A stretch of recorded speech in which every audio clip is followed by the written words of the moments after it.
안녕하세요. 딸아이 하나를 홀로 키우고 있는 중년 남자입니다. 몇 달 전까지만 해도 제게는 아내라는 사람이 있었지만 이제는 쓸쓸한 혼자가 되었네요. 제 손으로 선택해 꽤나 긴 시간 동안 살 부대끼며 살았던 여자지만 다시 떠올려도 참 지독하고 더러운 인연입니다. 아내와의 첫 만남은 선jal이었습니다. 저와 아내는 12살 차이, 정확하게 띠동갑입니다.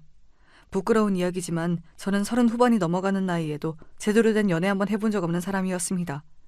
어머니를 모시고 일에만 몰두하고 살아오느라 정신 차려보니 그 나이가 되어 있었습니다. 직업 특성상 주변에 아는 여자는커녕 온통 남자들 뿐이고 호라비들이 많다 보니 여자를 소개받을 일도 없고 만날 일도 없었습니다. 솔직히 조금 외로운 마음이 있긴 했습니다. 마흔을 바라보는 나이에 남들은 토끼 같은 자식, 여우 같은 마누라 끼고 지지고 볶고 잘 사는데 제 옆에는 아무도 없었으니까요. 아무리 돈을 많이 벌고 열심히 산다 해도 삶의 의미가 없이 느껴졌습니다. 그러던 와중 우연한 기회로 아내와 선을 보게 되었습니다. 전에 듣기로는 아내가 저보다 12살이 어리다고 했습니다. 게다가 사진을 보니 얼굴도 예쁘장하고 참해 보였습니다. 이런 여자가 왜 저 같은 늑다리와 선을 보나 싶었는데 알고 보니 집안이 많이 어렵다고 했습니다. 변변찮은 직업도 없는 상태였고 결혼이 급하다고 하더군요. 직접 만나본 아내는 예상보다 생각도 깊고 철이 일찍 든 것 같았습니다. 어려운 집안에서 어릴 적부터 집안일을 도맡아 하며 자라 요리고 청소고 살림도 못하는 것이 없이 다 잘한다고 했습니다. 경제적 능력이 전혀 없는 것은 조금 아쉬웠지만 어차피 제가 처자식 먹여 살릴 정도는 충분히 벌고 있었기에 큰 문제는 아니었습니다. 그렇게 저와 아내의 결혼 준비는 일사천리로 진행되었고 장인어른과 장모님도 저를 상당히 마음에 들어 하셨습니다.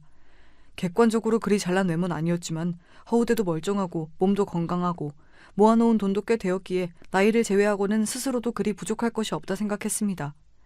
아내 집안에는 빚이 있었고 다달이 이자를 갚기에도 빠듯한 상황이었습니다. 아내는 경제력 있는 남자와 결혼을 하여 집안에 보탬이 되고자 하는 듯 했습니다.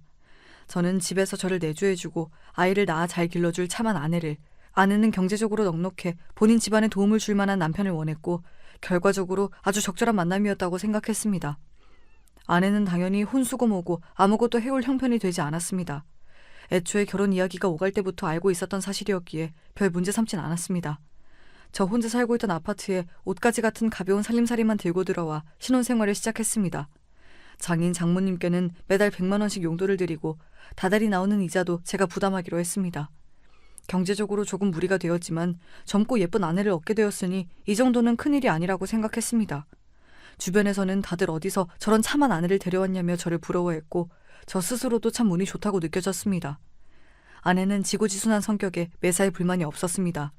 저야 나이를 먹을 대로 먹었으니 결혼에 대한 환상이나 로망 같은 것이 없었지만 아내는 20대 중반의 어린 나이였는데도 특별히 원하는 것이 없었습니다. 결혼식장도 집에서 가깝고 저렴한 아무 곳이나 상관없다고 했고 드레스도 처음 입어본 것을 마음에 든다며 바로 골랐습니다. 신혼여행도 국내 아무 곳이나 가자고 하는 것을 제가 설득해 그나마 제주도로 정했습니다. 매사에 까다로운 것보다야 훨씬 나았지만 조금 심할 정도로 뭐든 좋다고 하니 기분이 이상하긴 했습니다. 물론 첫눈에 반해 연애를 하다가 결혼하는 사이는 아니었지만 그래도 기본적으로 전 아내에게 이성적인 호감이 있었거든요. 하지만 아내는 제가 아니라 돈을 잘 버는 어느 누구라도 상관없는 듯한 태도였습니다. 아내는 애초에 결혼이라는 것 자체에 큰 의미를 두지 않는 사람 같아 보였습니다. 오히려 제 쪽에서 더 결혼 생활에 대한 기대가 큰 것 같았어요. 흔히들 결혼하면 생각하는 것들 있지 않습니까? 아침에 일어나면 잘 잤냐 인사를 건네고 함께 식사도 하고 일이 끝나고 집에 돌아오면 하루 종일 있었던 일을 도란도란 이야기도 하고 주말이면 가까운 공원을 산책하거나 함께 영화를 보거나 하는 평범한 부부들이라면 다 하고 사는 것들 말입니다. 저는 아내와 결혼할 때 당연히 그런 것들을 함께 하며 살겠거니 했습니다. 지금껏 곁에서 일상을 나눌 수 있는 사람이 없어 쓸쓸했고 제가 아내에게 바라는 것들은 거창한 것이 아니라 그런 소소한 것들이었으니까요. 하지만 아내는 몹시 말수가 적은 편이었습니다. 제가 먼저 말을 걸지 않으면 제게 말을 붙여오는 일이 극히 드물었습니다. 결혼 전에는 분명 애교도 많고 싹싹한 성격인 것처럼 보였는데 결혼을 하고 나니 성격이 180도 변했습니다. 솔직히 말하자면 사기 결혼을 당한 기분이었습니다.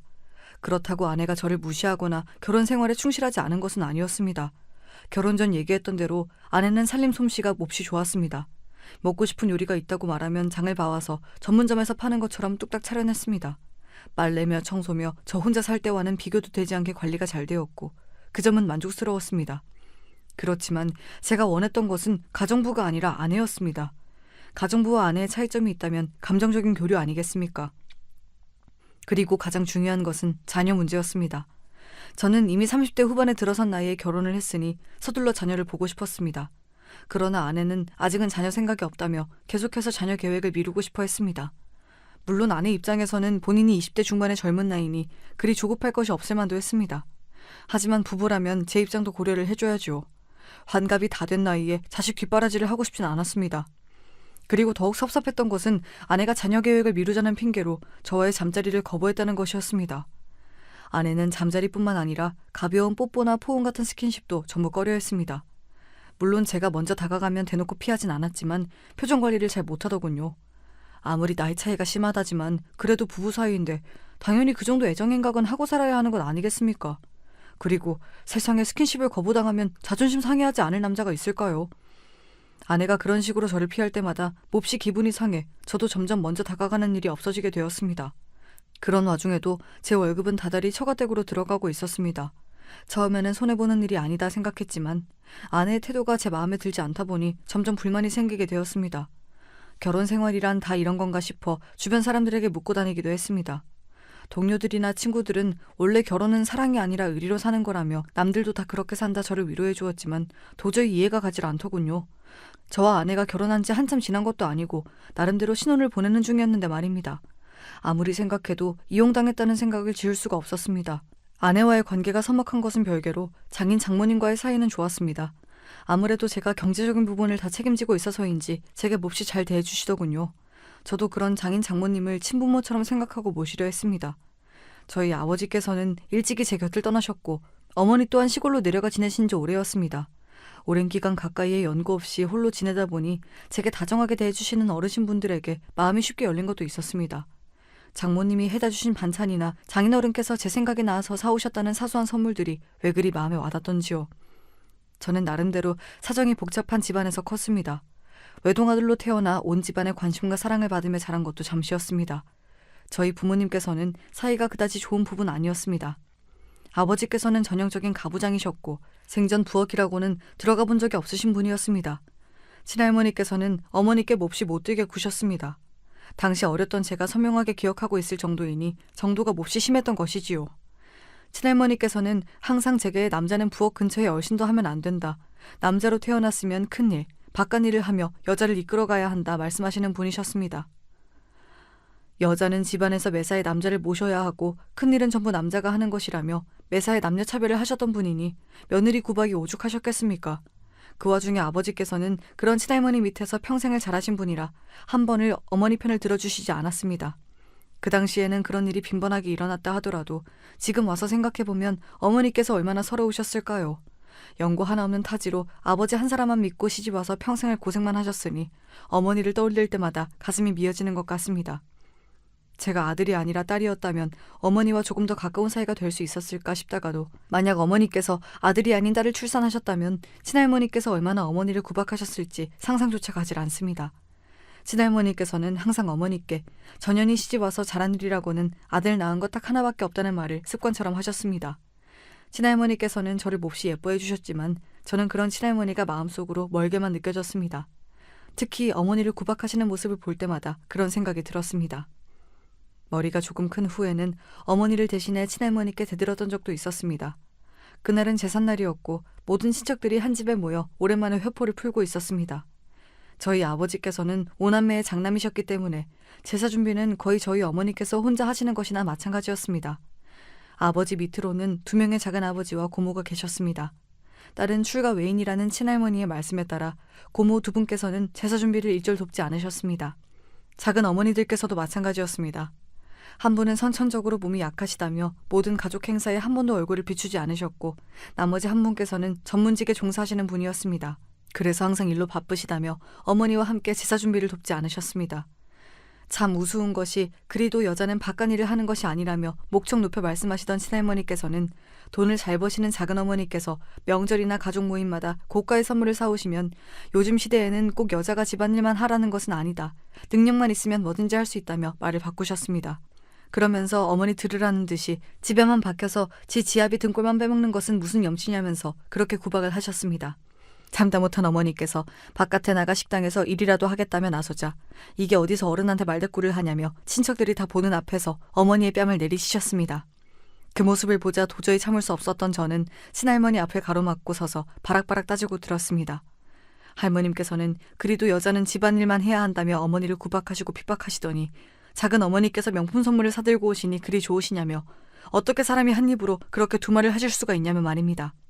그러자 평소 저를 아끼시던 친할머니께서는 기가 차단한 듯이 어머니를 바라보시며 네가 자식 교육을 얼마나 엉망으로 시켰길래 이 착한 애가 나한테 이렇게 눈을 똑바로 뜨고 훈계질을 하냐며 그나마 잘한 것이라고는 아들 낳은 것밖에 없는 년이 아이 교육도 제대로 못 시켰다며 화를 내셨습니다. 저는 어머니께서 맞는 모습을 보고 도저히 참을 수가 없어 나섰던 것이었는데 그 모습이 친할머니의 심기를 더욱 거슬렸던 것인지 친할머니께서는 차마 입에도 담을 수 없는 욕들을 쏟아내시며 어머니의 머리채를 잡으셨습니다. 결국 아버지께서 나서서 상황이 마무리되었고 어머니께서는 아무런 말씀도 하지 못하시고 혼자 부엌으로 들어가셨습니다. 걱정되는 마음에 어머니의 뒤를 따라가 보니 어머니께서는 부엌 구석에 혼자 쭈그려 앉아 울고 계셨습니다. 그 모습이 아직도 생생히 기억이 납니다. 차마 그런 어머니께 다가가 위로를 드리지는 못하고 죄송스러운 마음에 저도 문 앞에 앉아 눈물을 훔쳤습니다. 제가 커갈수록 저의 모든 행동 하나하나가 어머니를 평가하는 지표가 되었습니다. 제가 학교에서 공부를 잘해 성적을 잘 맞아오면 어머니가 자식 교육을 잘 시킨 것이 되었고 제가 어쩌다 친구와 다툼을 해 말썽을 피우면 어머니께서는 자식 교육 하나 제대로 시키지 못한 못난 어머니가 되셨습니다. 친구와 싸운 것은 명백히 제 잘못인데 친할머니께서는 저를 혼내시는 것이 아니라 어머니 탓을 하셨습니다. 네가 자식 교육을 잘 시켰으면 아이가 저렇게 삐뚤어지진 않았을 텐데 전부 네 탓이라며 어머니를 나무라셨고 어머니는 그럴 때마다 한마디 반박도 하지 못하시고 고개를 숙이셨습니다. 저는 그런 어머니의 모습을 볼 때마다 마음이 너무 불편했습니다. 그래서 최대한 행동거지를 조심하려 했습니다. 제가 잘못을 저지르면 혼나는 것은 제가 아니라 어머니였기 때문입니다. 친할머니께서는 제가 고등학교에 들어갈 무렵 건강이 급격하게 악화되셨습니다. 평소 혈압 수치가 좋지 않으셨는데 합병증이 생기시며 이곳저곳 아픈 곳이 많아지셨고 일상생활에도 문제가 많아졌습니다. 혼자서 식사를 하시기는커녕 이동조차 힘든 상황이었고 당연히 그 모든 병수발은 저희 어머니께서 하셨습니다. 친할머니께서는 자식이 무려 5명이나 있었지만 그 자식들은 하나같이 책임을 어머니께 떠넘기기 바빴습니다. 형님이 평소에 곁에서 잘 모셨으면 어머니께서 이렇게 되셨겠어요. 형수님께서 잘 좀 돌봐주세요. 저희들은 다들 바깥일 하느라 바쁘지 않습니까? 어쩌면 그렇게 사람이 양심이 없을 수가 있는지. 저 같았으면 도저히 못하겠다 선언하고 친할머니를 요양원에 모셨을 것 같은데 어머니께서는 친할머니가 돌아가실 때까지 손수 친할머니를 모셨습니다. 친할머니께서는 나중에는 치매까지 심해지셔서 기저귀도 차고 완전히 아이처럼 변하셨습니다. 그토록 독불 장군이셨던 분이 세월 앞에서는 참 장사 없구나 싶었습니다. 어머니께서는 그 모든 병수발을 묵묵히 해내셨습니다. 그러는 동안 아무도 모르게 어머니의 몸도 상해가고 있었나 봅니다. 친할머니께서 돌아가시고 제가 첫 직장에 들어가던 해 어머니께서는 말기암 판정을 받으셨습니다. 암을 발견했을 당시 이미 각종 장기에 전이가 되어 있는 상태였고 병원에서는 항암 치료를 받으셔도 살 수 있는 가능성이 거의 없다고 했습니다. 말 그대로 시한부였습니다. 그 사실을 처음 전해 듣고 하늘이 무너지는 기분이었습니다. 이제야 막 사회에 첫 발을 내딛고 돈을 벌어 어머니를 호강시켜드릴 생각을 하고 있었는데 호강시켜드릴 새도 없이 돌아가신다뇨. 게다가 암 말기에 온 몸에 전이가 된 상태라니 그동안 어머니께서 아무 말씀도 없으신 채 혼자서 얼마나 고생이 심하셨을지 가슴이 미어지는 것 같았습니다. 의사 선생님께서도 통증이 몹시 심하셨을 텐데 왜 이제 오셨냐며 안타까워하셨고 저 또한 그동안 제 인생 살기 바쁘다는 핑계로 어머니의 고생을 모른 척하며 살아온 것 같아 너무나 죄송스러운 마음이었습니다. 가장 놀라운 것은 아버지의 변화였습니다. 평생 동안 그렇게 어머니가 친할머니께 구박받으며 온 집안의 일을 떠맡아 하시는 것을 방관자처럼 지켜봐 오셔놓고 어머니께서 암 판정을 받으시자 아버지께서는 완전히 다른 사람처럼 돌변하셨습니다.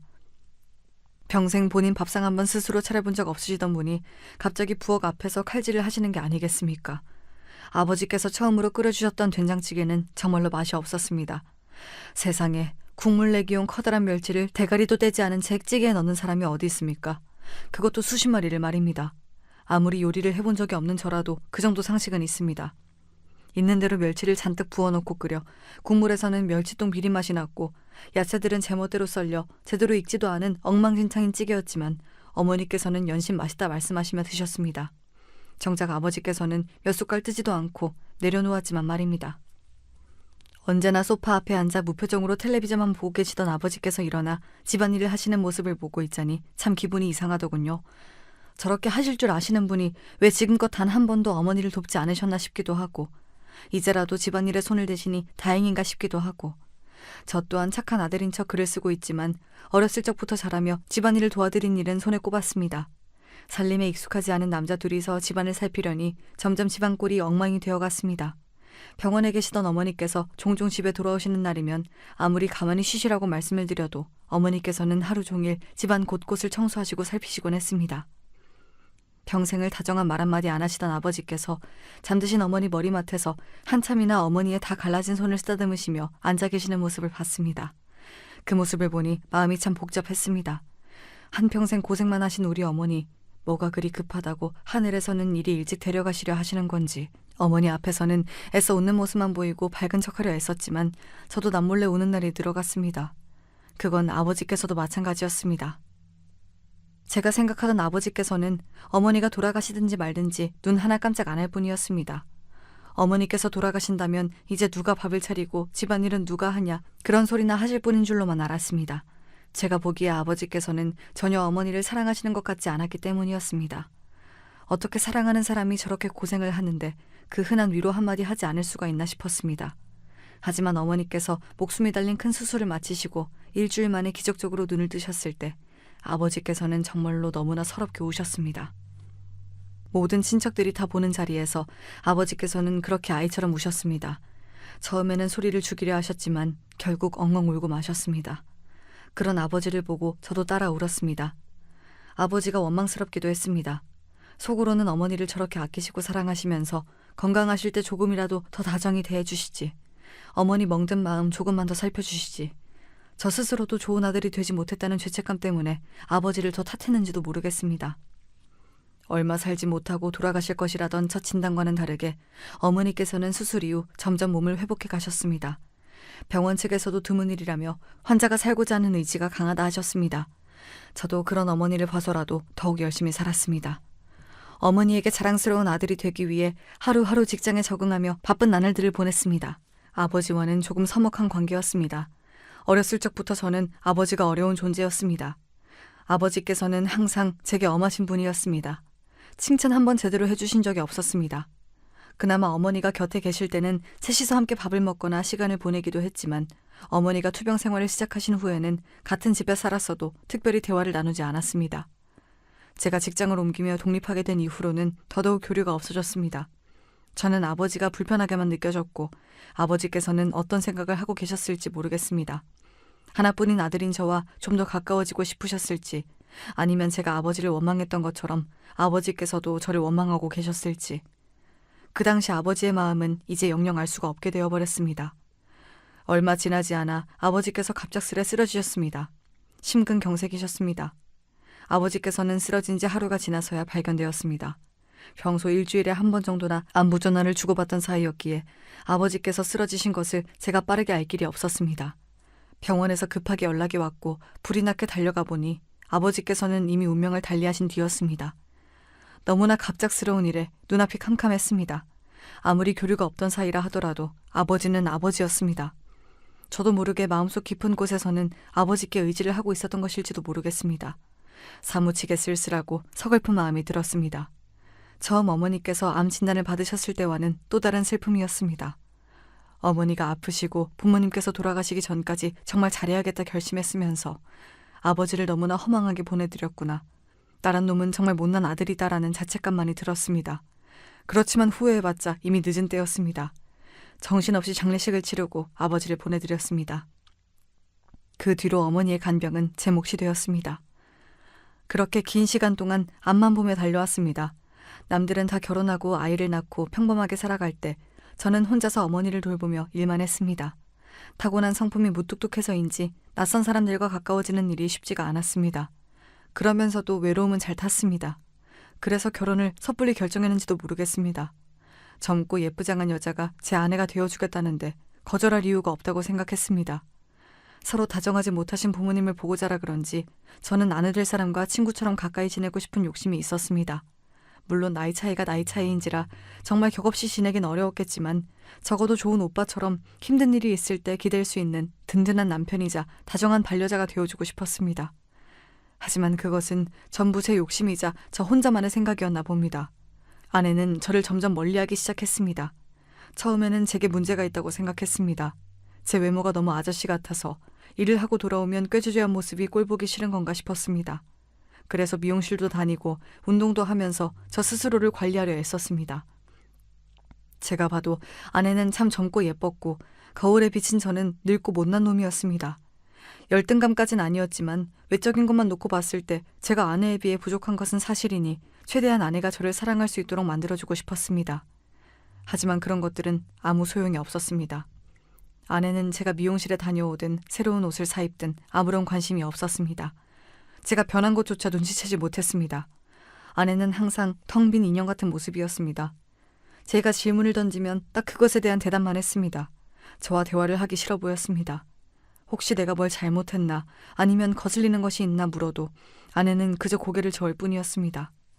고민하던 끝에 아내와의 문제를 장인 장모님께 상의드리기도 했습니다.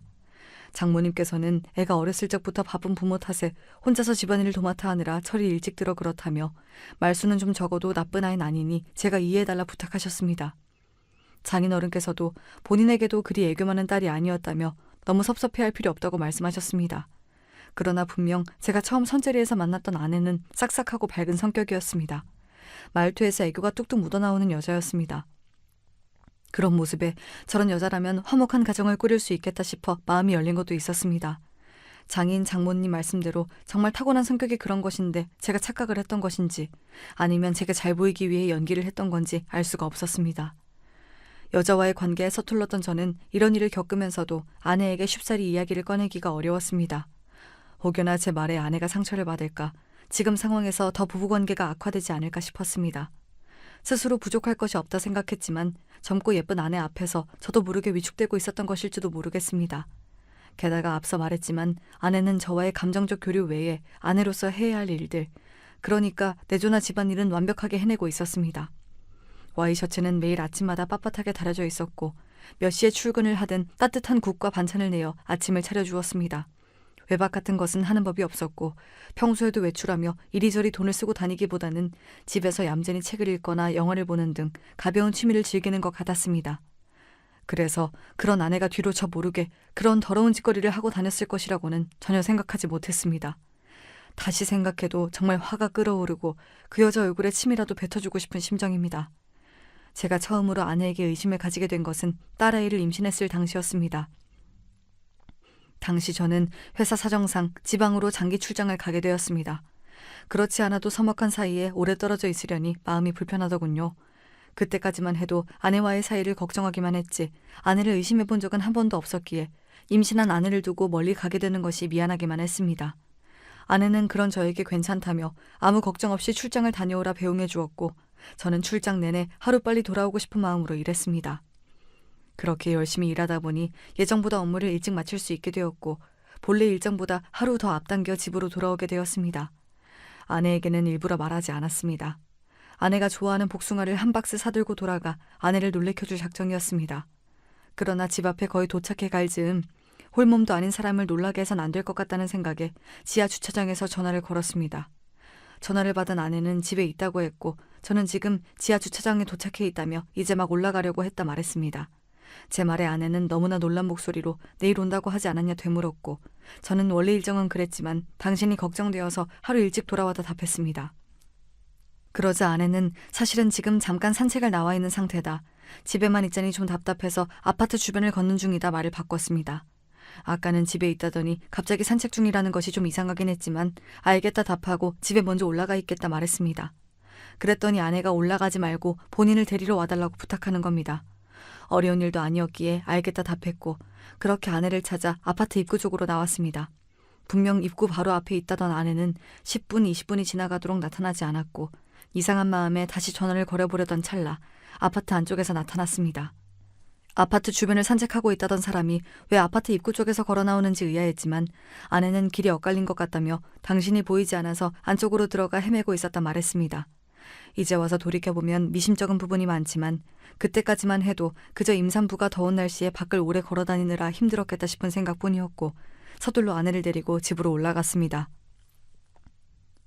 하지만 집에 도착하자 전혀 예상하지 못했던 일이 생겼습니다. 부엌 싱크대 옆에 와인과 와인잔이 놓여 있었던 것이었습니다. 아내는 임신 중이니 당연히 술을 마실 이유가 없었습니다. 아내에게 이게 무엇이냐 묻자 아내는 오전에 잠시 동네 친구가 다녀갔다 말했습니다. 제가 알기로는 아내에게 동네 친구 같은 사람은 없었습니다. 아내는 항상 집에 있는 것을 좋아했지 밖에 나가 사람을 사귀고 사교 활동을 즐기는 성격이 아니었습니다. 생전 사람들과 어울리는 것을 본 적이 없는데 무슨 동네 친구냐 되묻자 산책을 하다가 만난 젊은 엄마라고 했습니다.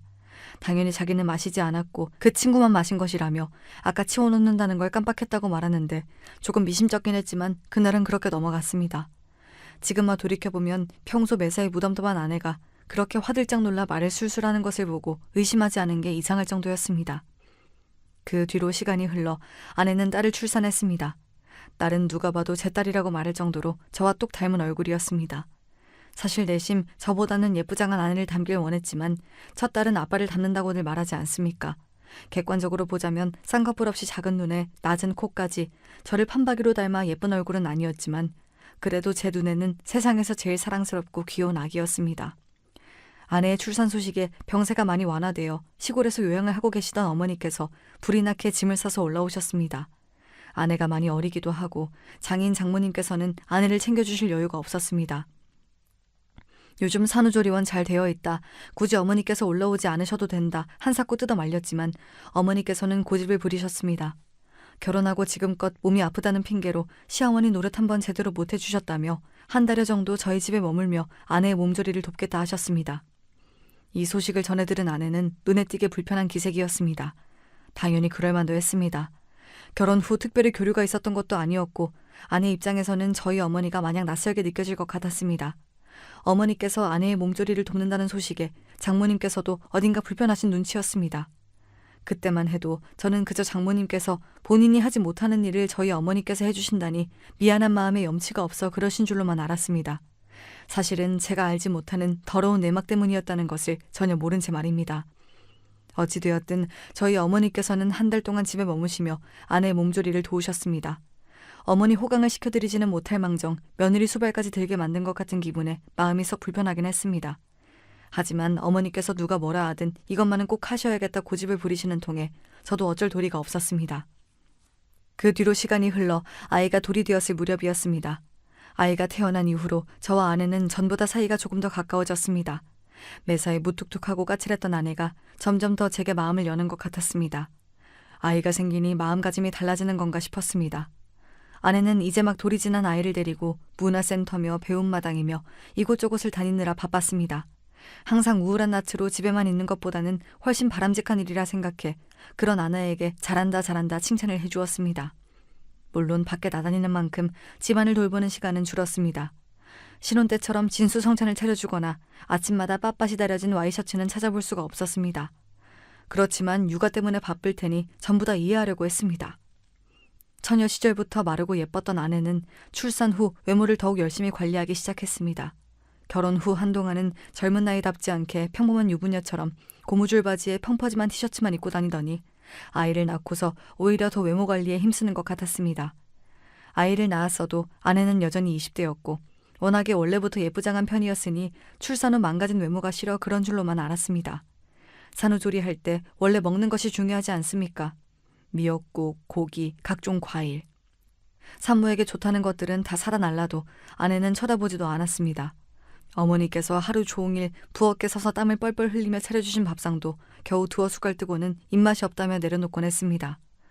아내는 아이를 낳고 매사에 몸을 조심해도 모자랄 시기에 운동을 하겠다며 헬스장에 보내달라 고집을 피우기도 했습니다.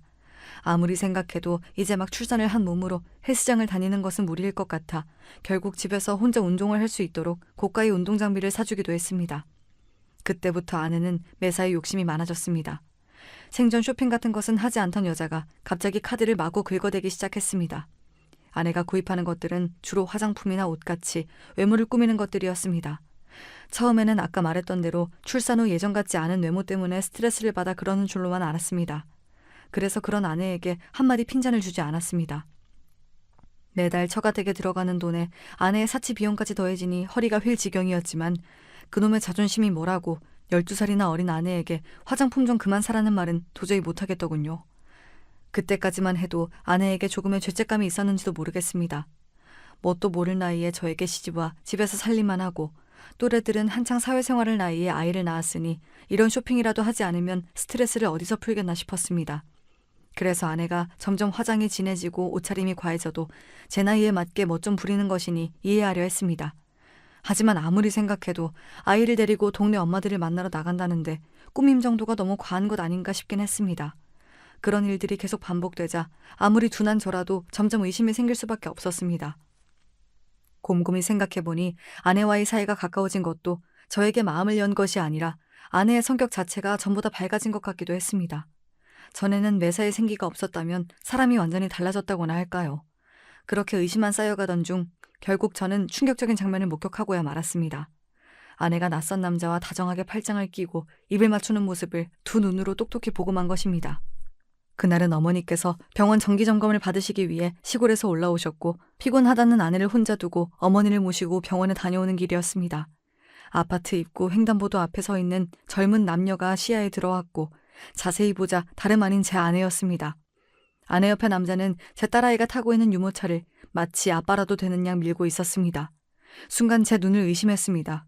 누가 봐도 두 남녀는 신혼부부처럼 보였습니다. 아내는 제 앞에서 한 번도 보여주지 않은 얼굴로 환하게 웃고 있었습니다. 두 사람은 아파트 입구에서 아쉬운 표정으로 작별 인사를 나누고 진하게 포옹을 나눴습니다. 속에서 천불이 끓는 것 같았습니다. 왜 진작에 아내의 외도를 눈치채지 못했을까? 바보처럼 철석같이 저 젊은 여실을 믿고 있었을까? 배신감에 머리가 뜨거웠습니다. 도대체 언제부터 저놈을 만나고 다녔던 건지, 장인 장모님께서도 이 사실을 전부 다 알고 계실지, 그리고 종국에는 딸아이가 제 친자가 맞는지까지 의심이 들었습니다. 주변에서 다 같이 입을 모아 저를 판박이처럼 닮았다 말하는 아이였지만 상황이 그 지경이 되니 아무것도 믿을 수가 없었습니다. 아내는 순순히 외도를 인정했습니다. 그리고 털어놓는 말이 가관이었습니다. 아내와 그 남자는 저와 결혼을 하기 전부터 연인관계였다고 했습니다. 하지만 그놈은 경제적 능력이 부족했고 당장에 집안의 빚을 갚아줄 남자가 필요했기에 선을 봐 저와 결혼을 한 것이라고 했습니다. 그리고 한동안은 정말 그 남자와 헤어졌다고 했습니다. 그렇지만 아내는 마음속 깊이 그놈을 사랑했기에 계속해서 그놈이 생각나고 너무나 그리웠다고 하더군요. 그러던 와중 딸아이를 임신했을 때 그놈에게서 연락이 왔다고 합니다. 이제 번듯한 직업이 생겼으니 다시 자기한테 돌아오라면서요. 아내 뱃속에 있는 제 딸아이까지 본인이 책임지겠다며 큰 소리를 떵떵 쳤다고 합니다. 그렇게 아내는 뱃속에 제 아이를 품고 그 남자와 계속해서 불륜을 이어나갔습니다.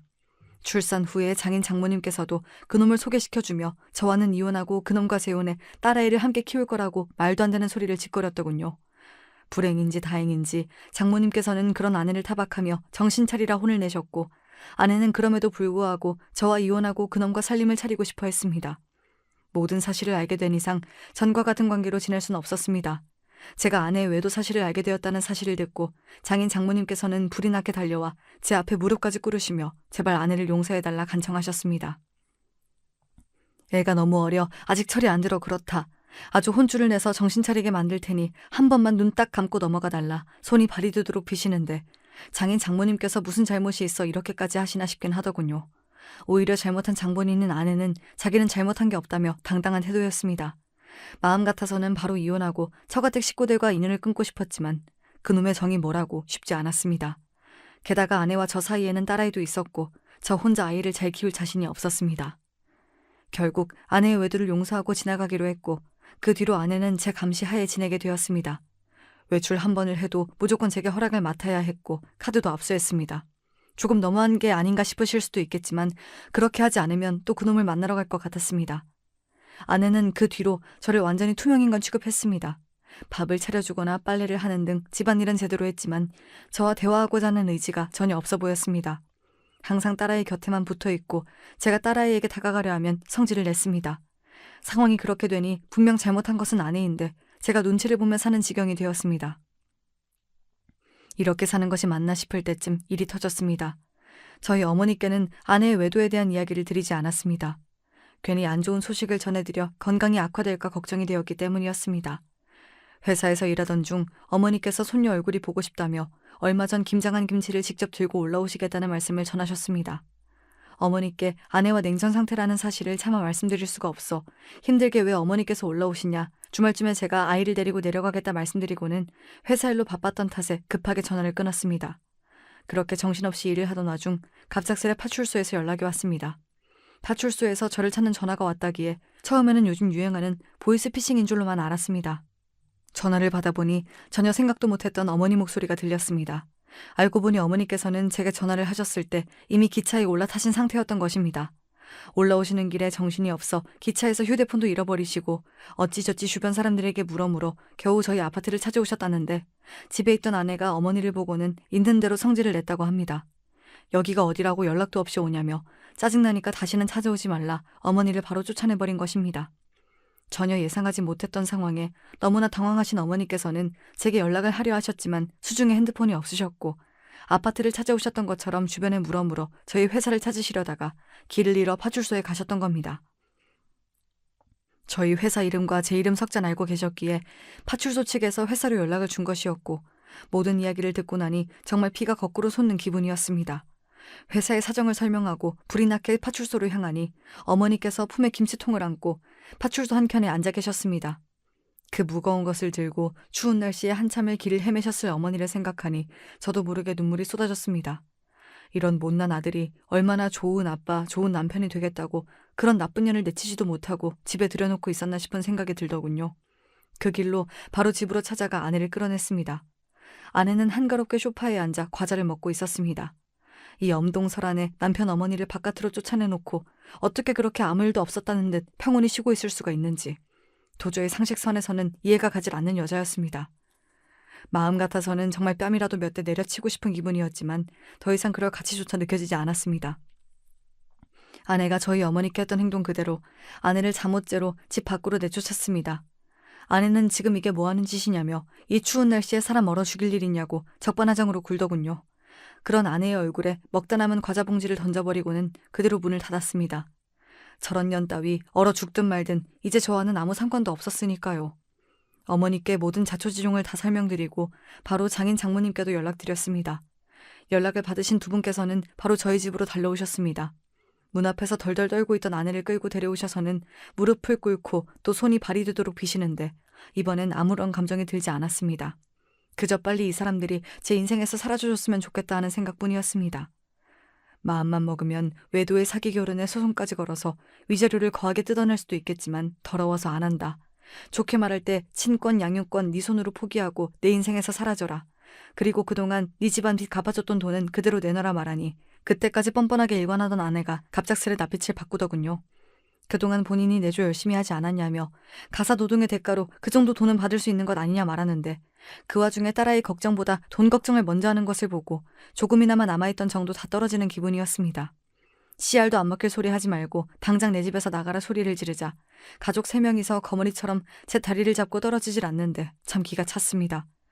본인은 잘못한 것 없다며 거만하게 굴던 여자가 돈 얘기가 나오자 바로 태도를 바꾸는 게 너무나 어이가 없더군요.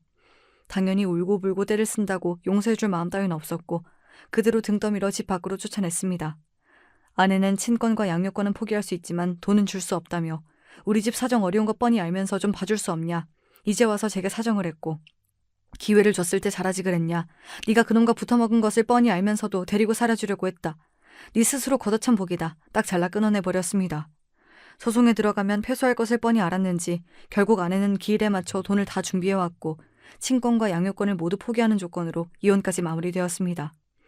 대출을 했는지 아니면 저 몰래 숨겨둔 돈이 있었는지 그것도 아니면 그렇게 사랑해서 죽고 못 산다는 그놈이 마련해준 돈인지는 몰라도 저는 준 것대로 다 받아냈으니 이제 평생 그 사람들과 엮일 일이 없었으면 합니다.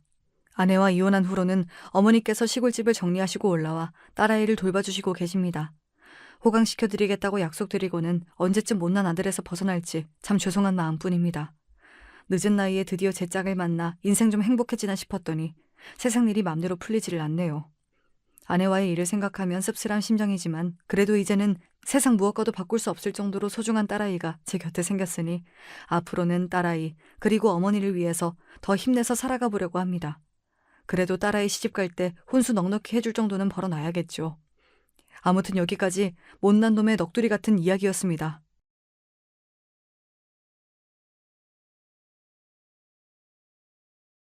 안녕하세요. 전 어떤 남자에 대한 이야기를 꺼내고 싶어서 사연을 신청하게 되었답니다. 그 남자는 분명하게 저와 사실혼 관계에 있었어요. 다들 사실혼이 뭔지 아시죠? 법적으로 혼인신고까지 한 건 아니지만 사실상 부부나 다름없게 지내는 사이 말이에요. 편의상 그 남자를 약혼자라고 칭하는 게 나을 것 같네요. 약혼자를 만난 건 제 나이 27대 일이었습니다. 그땐 약혼자가 갓 취업을 해서 사회생활을 하고 있던 시기였고요. 전 옷가게에서 일을 하고 있었어요. 처음엔 지인을 통해 안면을 떠서 아는 사이로 그렇게만 지내다가 몇 번 따로 술자리를 가게 되자 감정이 피어올라 사귀게 됐죠. 성현아, 암만 생각해도 나는 네가 좋다. 나한텐 너뿐이야. 너와 좋은 감정을 함께 키워나가고 싶어. 저 역시 호감을 가지고 있었기 때문에 그 고백을 마다하지 않았는데요. 사귀고 나서 꼴랑 나흘 정도나 지났을 때였을까요? 갑자기 옷가게로 누가 불쑥 찾아왔어요. 야, 네가 진혁 오빠한테 꼬리친 년이야? 딱 봐도 친절하게 옷이나 사러 온 손님 같아 보이진 않았습니다. 진혁이는 약혼자의 이름이었어요. 저보다 어려 보이시는데 다짜고짜 반말을 찍찍 날리시면서 이게 무슨 무례이신지. 늙은 거 자랑하니 늙딸이야? 내가 먼저 진혁 오빠 만나고 있었는데 너야말로 웬 무례세요? 남의 남자 이렇게 막 뺏어가도 돼? 상도덕도 없어? 저기 진정하세요. 진혁인 만나는 여자가 전혀 없었는데 갑자기 무슨 헛소리를 하시는 건지도 모르겠고요. 여기서 이러시면 영업 방해입니다. 남의 남자한테 꼬리쳐서 빼앗아 놓고 낯짝도 두껍네. 내가 그 낯짝 벗겨내줄게. 끼케야 대학 졸업반 정도로 보이던 그 여잔 판매를 위해서 걸려있던 옷을 잡아 뜯었습니다. 그래서 놀란 전 그 여자의 머리를 잡아 뜯었죠. 동네에서 마침 순찰을 돌고 있던 경찰분들이 지나가다 목격을 하시는 바람에 일단락 될 수 있었습니다. 남자 때문에 이렇게 됐단 설명을 듣고 그분들이 무척 비웃음 가득한 표정으로 절 바라보셨던 기억이 나네요. 전 그때 약혼자에게 당장 연락을 했었어요. 나 일하는 가게로 웬 이상한 여자가 찾아왔었어. 말하는 것도 그렇고 옷도 그렇고 약간 싸 보이던데? 네가 그런 여자를 어떻게 알아? 무슨 사이야? 아, 누군지 알 것 같다. 성현아, 내가 정말 미안하다. 너한테 그런 피해가 갈 줄은 몰랐는데 이놈의 인기. 내 대학 간판이나 얼굴만 보고 자꾸 덤비는 여자애들이 있네. 아, 그랬어? 그럼 내가 듣기론 네가 그 여자랑 나 사이에서 양다리를 걸친 것처럼 느껴졌던 건 다 내 착각이란 거지? 내가 성현이 널 두고 왜 양다리를 걸쳐? 너만한 여자가 또 어딨다고. 약혼자의 그딴 허술한 대답만 듣고도 믿었던 제가 바보였죠. 대학 간판이니 얼굴이니 그 시절 감성은 왜 그렇게 말도 나쁘끄럽게 민망하게 하도록 만들었던지 모르겠네요. 약혼자는 객관적으로 썩 잘생긴 얼굴이 아니었습니다. 다만 대학 간판은 객관적으로 그럴싸했죠. 그래서 이것만은 제가 인정한다 싶은 마음이었네요. 약혼자가 좋은 대학을 나왔습니다. 서울대를 포함한 스카이. 딱 바로 그 아래 단계의 대학을 나왔어요. 졸업 성적도 꽤 나쁘지 않았고요. 그러니 본인이 어느 정도 자화자찬을 할 만은 했습니다. 옷가게를 다짜고짜 습격했던 그 여자는 교양과는 백만 광년 정도 떨어져 보이는 인물이었기 때문에 약혼자와 따로 만나던 사이는 절대 아닐 것 같았어요. 어쨌거나 약혼자는 명문대 출신이었고 고지식한 이미지였으니까요. 제가 당시에 동경하던 요소를 갖추고 있는 남자가 바로 약혼자였습니다.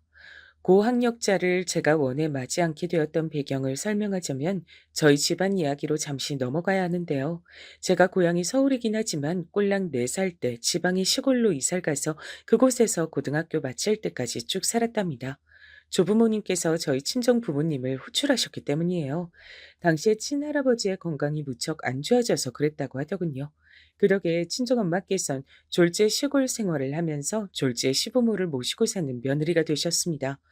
편찮으신 친할아버지께선 별 말씀 없으셨는데 기운 넘치는 친할머니께서 이런저런 말씀을 자주 늘어놓으셨어요. 그건 바로 사람을 대학을 나와야 한다는 것이었습니다. 옆 동네 보니까 어디 서울에 무슨 대학을 갔다고 현수막이 걸려 있던데 대학 가는 게 그 정도로 엄청난 일인가 보다. 저도 자연스레 그런 생각을 하게 됐죠. 친할아버지나 친할머니는 물론이고 제 친정 부모님이나 다른 친척 어른들, 사촌 형제들을 뒤져봐도 당시에 대학 나온 사람은 아무도 없었습니다. 집안 특성상 대대로 장사가 체질이었기 때문에 그쪽에 몰두를 하느라 상대적으로 대학에 대한 필요성도 못 느꼈던 거예요. 하지만 어른 입장에선 그게 두고두고 한이 됐나 보더라고요. 친할머니께선 대학을 가야 사회에서 대접받고 산다고 하시면서 특히 제 친오빠 앞에서 열변을 토하셨습니다. 어렸을 땐 차마 눈치채지 못한 사실이었는데 나중에 커서 냉정하게 살펴보니까 저희 집안 사람들은 물려받은 유전자 자체에 공부머리가 부족한 것 같더라고요. 공부를 잘하는 두뇌도 유전이라고 하니까요. 그런 마당인데 공부가 잘 되겠나요? 친오빠는 집안 어른들의 기대를 배신하고서 고등학교를 졸업하자마자 자기 아는 형이 시작했다는 일에 같이 뛰어들었습니다. 전문대를 가겠다 해놓고선 이게 대체 무슨 일이라니. 전문대 내겠다던 등록금은 다 어디로 떼먹은 거야? 친정엄마께서 얼굴이 새파랗게 질리셨었죠. 친오빠는 심지어 군대를 가기도 전에 짝을 만나서 결혼까지 해버렸습니다. 남자 나이 22살에 혼자는 임신도 아닌데 결혼하는 경우는 정말이지 드물지 않나요? 제 친오빠와 새언니가 특수한 경우였던 것 같네요. 참고로 새언니도 대학 근처에도 안 가본 사람이었고요. 근데 집안에 대대로 물려받은 땅이 좀 있어서 형편은 괜찮았습니다. 새언니 쪽에 나이가 딱히 많지도 않았어요. 친오빠보다 꼴랑 2살 많았으니까요. 대학은커녕 결혼이나 해치워버린 친오빠의 자태에 친할머니께선 머리에 띠 두르고 들어놓으셨어요. 그리고 전 그 띠를 보면서 디자인이 예스럽고 예쁘다는 생각이나 하고 있었죠. 어릴 때부터 그런 거에 관심이 많았거든요. 친구들이 무식하게 잠자리를 잡아서 날개를 못 쓰게 만들고 있을 때에도 전 잠자리에 날개 같은 재질의 옷은 왜 시중에 안 나오는지 그런 걸 궁금해하던 아이였습니다. 우리 손녀 똥강아지들, 너희들은 분명히 대학을 가겠지? 사람이 대학 나와야 쓰는 법이야. 친할머니께선 저와 사촌 언니를 앉혀두고 물어보셨어요. 전 대충 몰래 코나 후비고 있었는데 옆에서 사촌 언닌 네 이렇게 대답했던 것으로 기억합니다. 그래놓고서 사촌 언닌 기껏 들어간 대학을 1년 만에 멋대로 때려치우고 창업에 길을 걸었습니다. 그 바람에 고모랑 고모부가 개거품 물고 뒤집어지셨다고 들었었는데요. 놀라운 건 사촌 언니가 창업을 해서 안 망했단 거예요. 그게 조금씩 이어지고 또 이어지고 이런 걸 반복하다가 나중엔 제법 그럴싸한 업체로 성장을 해버렸습니다. 성윤아, 너도 이제 성인인데 번듯한 지갑 하나 정도는 있어야지. 내가 하나 사줄게. 아, 정말? 언니 되게 멋지다. 그럼 지갑은 어디서 고르면 될까? 저기 보이는 액세서리 가게? 저기 가격대가 좀 있는 것 같던데. 나 저기 들어가서 골라도 돼? 뭐? 너 장난해? 어디 가서 우리 집안 식구라고 하지 마. 그렇게 쥐똥만한 스케일로 노는 거 우리 집안 스타일 아니야. 창피해. 빨리 따라와. 백화점은 문 빨리 닫는단 말이야. 뭐라고? 지갑을 백화점 가서 사겠다고? 많이 비쌀 텐데. 언니가 벌써 그 나이에 그럴 능력이 있어? 남들이 공부할 때 우린 돈을 벌써부터 버는 게 우리 집안 특징인데 넌 왜 헛소리라고 그래? 빨리 고르기나 해. 돈 들어오게. 빨간 지갑으로 골라라. 그 당시에 사촌 언니가 백화점에서 사줬던 게 엄청 값이 나가는 명품 브랜드였어요. 그래서 사촌 언니가 돈을 잘 버는 걸 실감했었네요. 저희 집안의 특징인 듯 싶었습니다. 신기하리만치 뭘 해도 어떻게든 돈을 벌어먹고 살았어요. 하지만 친할머니라든지 다른 나이 지긋하게 드신 집안의 어른들께선 그걸로 만족하지 못하셨죠. 대학을 안 나오면 남들이 놀 때 일을 해야 하고 폼나게 컴퓨터나 두드리면서 돈을 버는 일을 할 수가 없다고 보셨습니다. 대학을 나온 것들이 세상을 주도하고 바꿔가는 것이라고도 생각을 하셨죠. 친정 부모님께선 금전적인 어려움을 한 번도 겪어보지 않으신 분이었으나 가방끈이 짧아서 살면서 약간의 아쉬움은 느껴본 적이 몇 번 있다고 하셨습니다. 그래서 더더욱 친오빠가 멀쩡히 대학을 나와서 취업문을 두드리길 바랬는데 그게 어그러져서 안타깝다고 하셨었죠. 그대로 장남이 제대로 대학 나와서 번듯하게 좀 살면 보기 좋았을 텐데 일찍 결혼이나 해버리고 아는 형 일인지 뭔지 아는 건 계속 기웃거리면서 고작 그런 거나 하면서 살고 엄만 진짜 네 오빠만 생각하면 자다가도 가슴이 답답해서 눈이 떠져. 친오빠의 기행이 친정엄마께선 상처로 남았을지 모를 일이었습니다. 크기 전까지의 저는 모두가 자기 자리에서 잘 해내고 있는데 어른들은 왜 이렇게 대학 타령만 해댈까 싶었어요. 하지만 자라고 나서 깨닫게 됐던 것이죠. 대학을 나와서 사회적인 시선 앞에서도 어깨에 힘주고 사는 자식의 모습을 다들 보고 싶으셨던 것이란 것을요. 그래서 전 원하지도 않던 전문대를 간신히 나왔습니다. 냉정하게 나오나 마나 한 곳이었어요. 제 인연의 시간과 약간의 돈을 버렸다고만 생각이 들었죠. 좋은 대학을 나오기엔 애석하게도 제 공부 수준이 안 따라줬습니다. 타고난 머리가 그런 것을 어쩌나요. 게다가 노력도 재능의 영역이더라고요. 전문대를 나와서 아르바이트나 하다가 옷가게 일을 시작했던 거예요. 전 워낙 그쪽 방면에 관심이나 재능이 많았으니까요. 친할머니께선 이제 저를 향해 가방 끈 긴 남자와 결혼을 해야 한다는 말씀을 하고 계셨습니다. 제가 스스로 안 된다면 배우자라도 잘 만나면 될 일이라고 보셨던 거예요. 저는 제가 집안 어른들에 대한 기대치를 못 채워드렸다는 것에 항상 죄송한 마음을 어느 정도 갖고 있었기 때문에 남자는 반드시 고학력자만 만나겠다고 다짐을 마쳤습니다. 그래서 약혼자가 마음에 들었던 겁니다. 고학력자인데다 공부에 관심도 지대한 사람이었으니까요. 그럼 아주 그럴싸한 대학 한판을 탄 사람이잖아. 아이고, 잘했다. 우리 성현이 강아지가 아주 판단을 잘했어. 그래, 나이 먹고서 사내 만날 땐 그렇게 구실을 제대로 하는 놈으로 만나야 하는 거야. 이 할미는 그 사람이 벌써 마음에 드는구나. 약혼자의 학력을 확인하신 친할머니께서 무척 좋아하셨습니다. 친정 부모님의 반응도 비슷했고요. 간섭 안 할 테니까 어디 한번 잘 해보라면서 응원을 보내주셨습니다. 약혼자는 제법 번듯한 직장에 다니고 있었고 저는 옷가게 직원이었으나 버리는 제가 썩 밀리지 않았습니다. 왜냐면 저는 그 옷가게에서 횟수로 4년째 일을 하고 있었으며 전반적인 관리를 제가 다 하는 역할이었거든요. 그래서 약혼자가 저에게 의지를 할 수 있었던 것 같아요. 사귄 지 반년이 넘어가던 때였는데 저한테 대뜸 공부를 더 하고 싶다고 말을 하더라고요. 성현아, 나 직장 생활이 너무 힘들다. 내가 이러려고 대학을 나왔나 싶고 요즘 매일매일 자괴감이 들어서 미칠 것 같아. 응? 갑자기? 이틀 전까지만 해도 웬만한 대기업보다 복지가 좋아서 대기업 안 부럽다 그랬었잖아. 내가? 너한테 그런 소리를 했었던가? 에이, 난 그런 기억 없어. 네가 잘못 들었겠지. 아니야. 엊그제 우리 만나서 같이 저녁밥 먹다가 그런 얘기 나왔었잖아. 복지 얘기. 그래서 내가 똑똑하게 기억하는데. 아, 맞아. 그래. 그랬던 것 같네.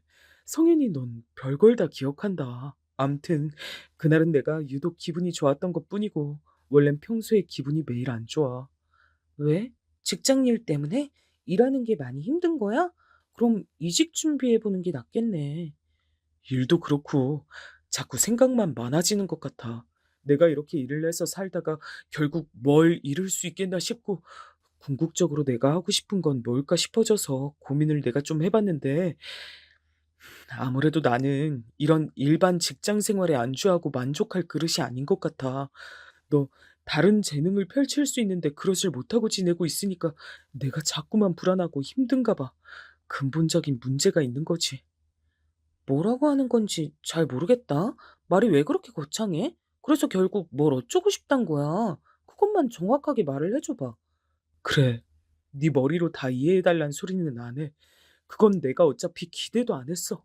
내가 원한 건 회계사가 되는 거야.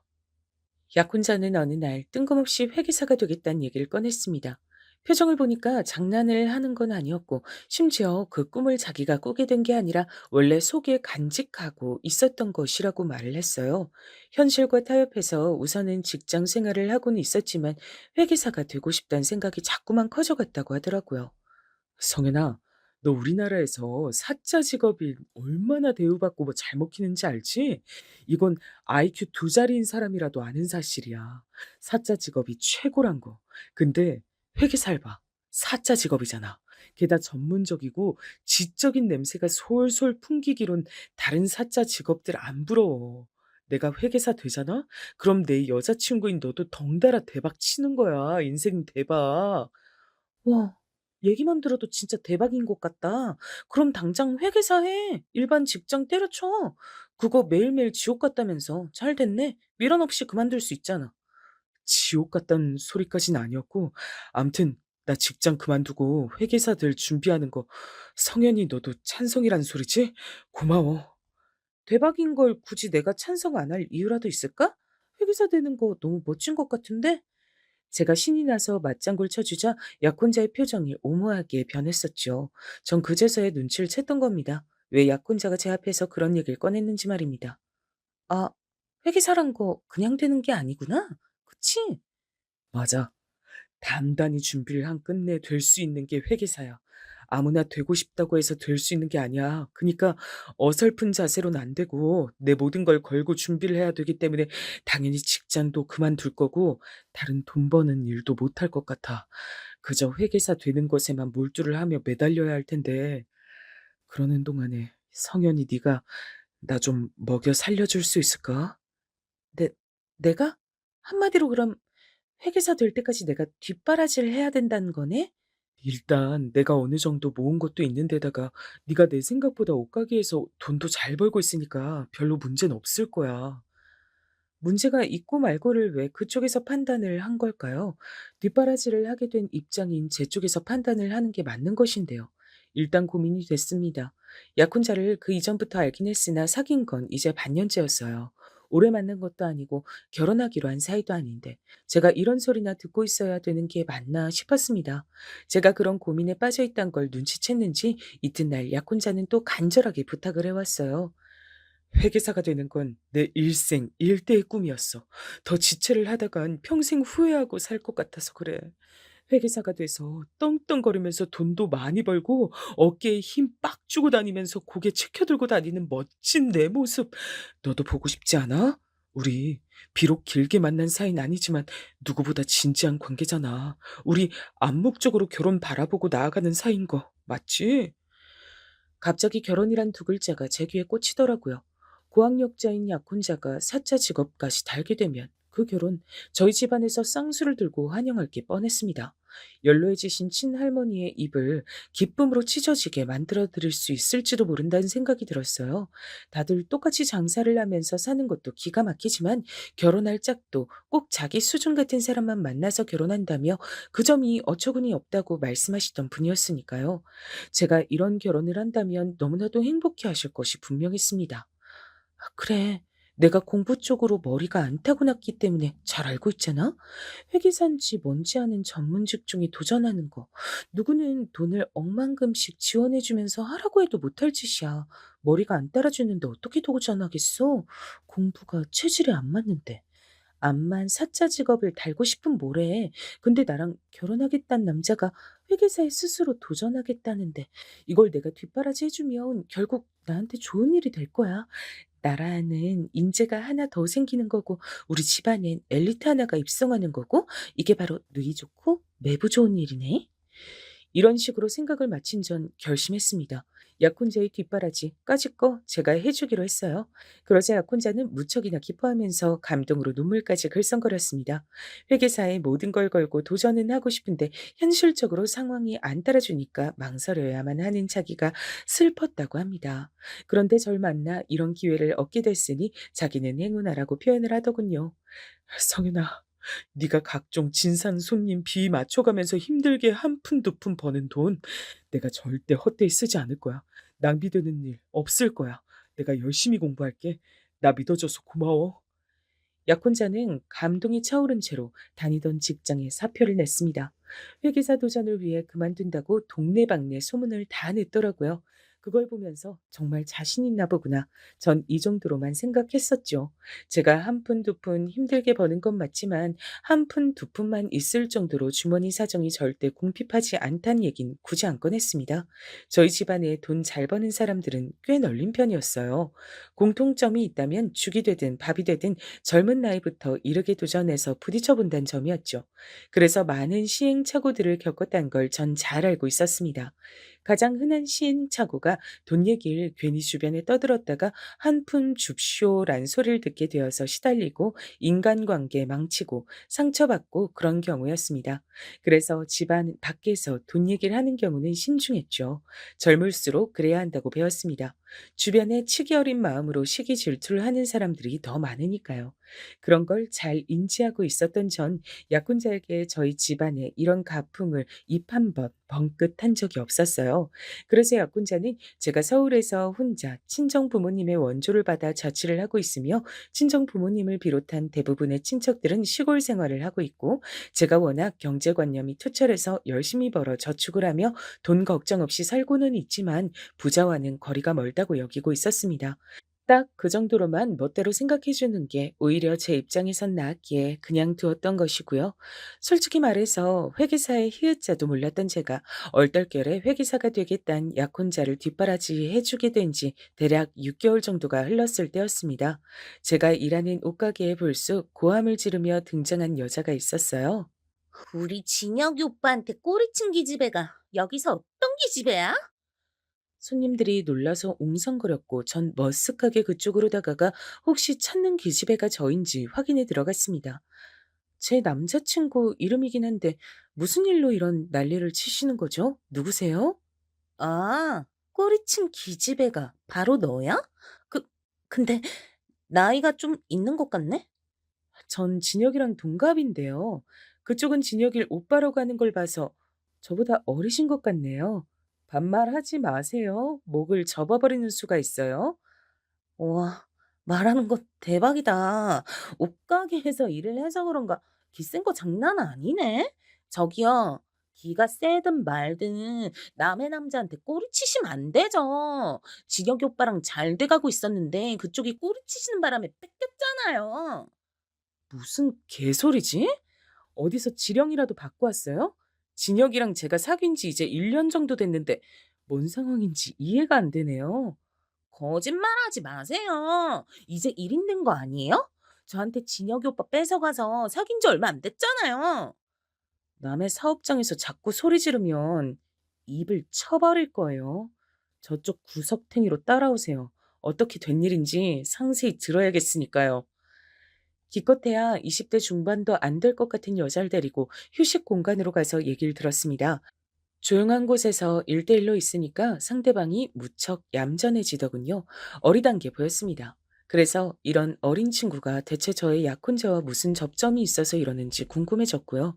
그러자 저에게 설명을 하기를 본인은 제 약혼자와 2년 전부터 알고 지낸 사이였는데 본격적으로 연락을 자주 주고받은 것은 3개월 정도가 됐다 그랬습니다.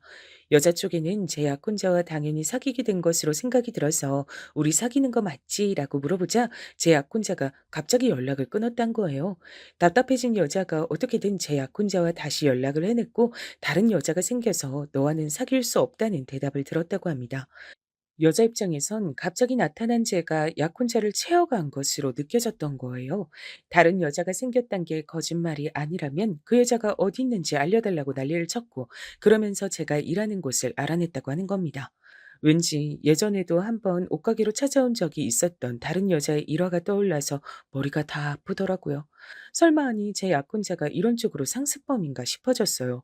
전 오해가 있었다고 원래 저는 약혼자와 교제해온 사이라고 다 설명을 한 후에 그 여자를 보내줬습니다.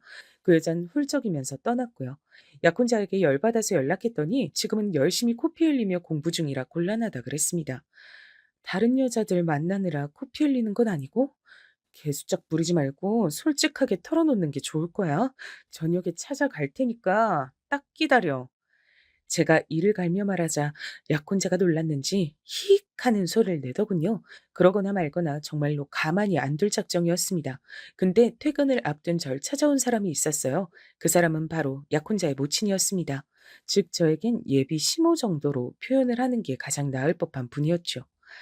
성현아, 이제 퇴근하려고 내가 저녁 한 끼 같이 하고 싶어 찾아왔는데 혹시 곤란한 때 온 건 아니겠지? 아, 어머님 오셨어요? 연락을 미리 주셨다면 더 좋았을 텐데요. 진혁이하고 저녁에 따로 보기로 해서 오늘은 좀 애매한데요. 그러지 말고 오늘 나하고 시간 좀 보내주렴. 진혁이는 오늘따라 공부가 너무 잘 된다더라. 우리가 진혁이 공부 방해하지 말고 우리끼리 저녁 먹자. 좋지? 아, 네, 알겠습니다. 그렇게 할게요. 왠지 떨떠름했지만 안 따를 수가 있어야 말이죠. 근처의 고급 덮밥집 가서 식사를 했습니다. 그리고 역시나 그 자리에서 예비 시모의 눈물 없인 들을 수 없는 육아 이야기가 펼쳐졌습니다. 약혼자를 얼마나 힘들게 키웠는지 예비 시모는 구구절절하게 늘어놓으셨어요. 제가 이미 세 번째 듣는 얘기였으나 참을성 있게 그냥 들어드렸네요. 친할머니의 신세 한탄을 오래 들어드린 버릇이 남아 있어서 듣던 얘기 또 듣는 것엔 이골이 나 있었기 때문입니다. 아, 참고로 예비 시모는 이혼을 하신 분이었어요. 약혼자가 중학생 때의 일이었다고 합니다. 이혼하고 나서 양육비를 꼬박꼬박 보내겠다고 약속을 했던 약혼자의 부친은 그걸 지키지 않았죠. 그래서 예비 시모가 마음고생 심하게 하면서 지내셨다고 해요. 그러다가 약혼자가 명문대에 입학을 하자 나중에 떨어질 콩고문을 기대한 것인지 갑자기 그 부친이 연락을 해오더니 용돈도 보내주고 뭐 그렇게 했다고 합니다. 그런 것 때문에 오히려 인간적인 실망감이 들어 예비 시모와 약혼자는 더 마음의 문을 닫게 된 것만 같았어요. 그런 옛 이야기를 다 늘어놓은 다음의 순서는 이것도 역시나 예상대로 약혼자의 허물을 감싸주고 용서해달란 예비 시모의 부탁이었습니다. 우리 진혁이가 공부만 잘하고 인물만 잘났고 성격만 좀 괜찮지. 나머진 젬병이야. 한없이 서투르고 부족해. 그래서 인간관계도 맺고 끊는 게 어설프고 거절도 잘할 줄 몰라. 우리 진혁이의 이런 못난 부분을 우리 성현이가 너른 마음씨로 감싸주고 용서해 줄 수 있을까? 오늘 제가 어떤 일 겪었는지 어머님은 이미 다 알고 계시네요. 진혁이가 얘기를 해드렸나 봐요. 그래. 오죽하면 오늘따라 공부에 매진을 하던 녀석이 네가 신경 쓰이고 미안해서 나한테 연락해서는 널 챙겨달라고 신신당부하더라. 자기 대신에 저한테 용서를 빌고 오늘 일을 없던 일로 잘 포장해달라고 어머님께 그렇게 부탁을 한 게 아니라요? 성현아, 사람 섭섭하게 말을 그렇게 하면 못 쓰지. 우리 진혁이가 부족한 부분 많은 건 너도 알고 나도 알잖니. 그리고 이미 네가 우리랑 한 식구인 건 나도 알고 우리 진혁이도 알지. 그니까 서로 쓸데없이 감정 상하는 일에 날 세우며 시간 낭비는 하지 말자. 이래나 저래나 우리 진혁이한텐 성현이 너밖에 없어. 나한테도 이미 네가 며느리야. 가족끼린 사소한 걸 들추고 그러는 게 아니야. 들을수록 이상한 소리였는데 정말 이상한 점은 들을수록 그럴싸하게 느껴졌단 겁니다. 이래서 연륜은 무시 못한다고 하는 걸까요? 예비 시모의 궤변에 가까운 설득에 전 넘어가 버렸고 약혼자의 여자가 벌인 소동은 그대로 묻어버렸습니다. 사실 약혼자에게 직접 따졌어도 각종 비겁한 변명이나 듣고 말았을 듯 싶더라고요. 예비 시모께선 거듭 저의 손을 잡으시며 고맙다, 정말로 고맙다 이렇게 인사를 해주셨어요. 제 도움이 없었다면 약혼자가 회계사에 마음 편히 도전하지도 못했을 거라고 하셨습니다. 약혼자가 회계사 도전에 나선 지 1년이 넘어갈 무렵 그때부턴 제 주변에서도 제가 약혼자와 막연히 결혼하게 될 사이라고 생각들을 하게 됐죠. 제가 말을 그렇게 한 적도 없지만 다들 은연중에 그런 생각들을 하고 있었더라고요. 약혼자가 회계사가 되기 위해 발버둥을 치기 시작한 지 2년 정도가 되었을 때 제가 친오빠한테 상담을 청했습니다. 오빠, 원래 회계사라는 게 그렇게나 되기 어려운 건가? 난 그거 준혁이가 금방 될 줄 알았는데 그렇지도 않네. 지인 통해서 들은 적 있는데 회계사 되려고 하면 보통 3년은 기본으로 잡고 처음부터 준비를 하는 것 같더라. 3년? 그게 절대로 되게 쉬운 게 아니었구나. 역시 사차 직업은 달라도 뭐가 다르다. 이젠 내가 진혁이 생활비를 100%다 대주고 있어서 앞으로 얼마나 더 지원을 해줘야 하는 건지 그게 궁금해져서 한번 물어봤어. 그래도 그렇게나 되게 어려운 게 회계사인데 나하고 결혼할 남자가 그런 도전을 하고 있다는 게 난 좋게 느껴지네. 나는 솔직히 그놈이 믿을 만한 놈인진 잘 모르겠어서 딱히 해줄 말은 없는데 집안에 회계사 들어왔다고 하면 어른들은 좋아하실 거다. 아우, 열심히 남은 기간도 뒷바라지나 하면서 보내야겠다.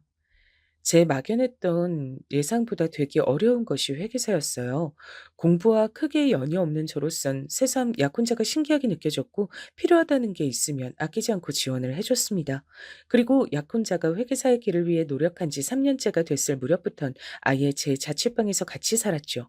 제가 밥하고 빨래하고 청소하고 그런 것까지 혼자 다 해줬습니다. 저도 바빠 죽겠는데 그런 와중에 도시락도 직접 싸서 약혼자가 다니던 학원으로 들려보냈었네요. 저도 날이 갈수록 바쁘게 살고 있었죠. 약혼자에겐 옷가게 일이 바빠진 거라고 둘러댔었지만 제 일을 여러 가지로 하느라 정신이 없었던 것이었어요. 회계사 공부하느라 정신없는 약혼자에게 굳이 제 얘긴 하지 않았지만요. 그렇듯 바쁘게 일을 하면서 약혼자를 챙기고 돈을 100% 제가 지원해주는 일상이 저도 전혀 피곤하지 않았던 건 아니었습니다. 하지만 어차피 결혼할 사이였고 약혼자가 회계사가 되는데 성공하리라고 믿었기 때문에 감수할 만한 생활이었던 것뿐이에요. 약혼자는 종종 이런 생색을 내는 것도 잊지 않았었죠. 성현아, 세상엔 양심이 없는 놈들이 참 많잖아. 만약에 내가 그런 놈들 같았으면 진작에 너하고 결혼했을 거야. 너한테 결혼하자고 졸랐겠지. 하지만 난 무척이나 양심이 있는 놈이거든. 그래서 내가 이루고 싶은 꿈을 이루고 나면 정식으로 멋지게 그때 너한테 청혼할 거야. 뭐든 되고 나서 결혼하는 게 맞는 거지. 아직 꿈도 안 이뤘으면서 결혼부터 하자고 하는 놈들 정말 양심도 없어. 그런 놈들은 죄다 일찍 탈모와서 대머리나 될걸? 그거 이제 회계사 될 날이 얼마 남지 않았으니까 나보고 기대하란 소리 맞지? 알았어. 마음껏 기대할 테니까 열심히 해. 솔직히 4년 가까이 회계사의 꿈을 향해 달려나가기만 하는 약혼자를 보며 그럼 우리 결혼은 언제 하나 이런 생각을 제가 안 해본 건 아니었어요. 차라리 결혼을 먼저 하는 게 낫지 않을까 싶은 마음도 살짝 있었고요. 일찍 해치워버리고 싶은 심리였다고나 할까요? 하지만 저의 그런 마음을 알기라도 한 것인지 약혼자가 결혼을 먼저 해선 안 되는 이유를 저렇게 말해주면서 그때마다 생색을 냈던 거예요. 본인은 무척 양심이 있고 매너가 좋은 남자란 것이었죠. 약혼자가 회계사가 되기만 하면 어쨌든 다 해결될 일이었습니다. 제가 약혼자의 뒷바라지를 하면서 지내는 동안 제 가장 친한 친구 2명은 결혼을 해버렸고요. 제 사촌들도 결혼을 꽤 했어요. 저는 아직 정식으로 결혼은 하지 않았지만 어차피 결혼할 사이로서 예비 시댁의 이모저모에 참견까지 했었습니다. 제사까지 제가 참석해서 준비를 다 했었네요. 예비 시댁의 어른들께서도 제가 찾아가서 제 주머니를 털어서 용돈도 드렸고요. 그러면서 지냈습니다. 어차피 결혼할 사이라고 생각해서 당연히 굴었던 거예요. 예비 시모도 당연히 절 며느리 취급을 해주고 계셨고요. 약혼자가 회계사만 되면 더할 나위가 없겠다고 생각하던 어느 날이었습니다. 제가 그렇게나 오래 하게 될 줄 처음엔 상상도 못했던 뒷바라지 생활이 5년을 넘어갈 때 약혼자가 마침내 합격으로 해냈습니다. 대한민국의 공인 회계사가 된 거예요. 드디어 해냈구나. 축하해.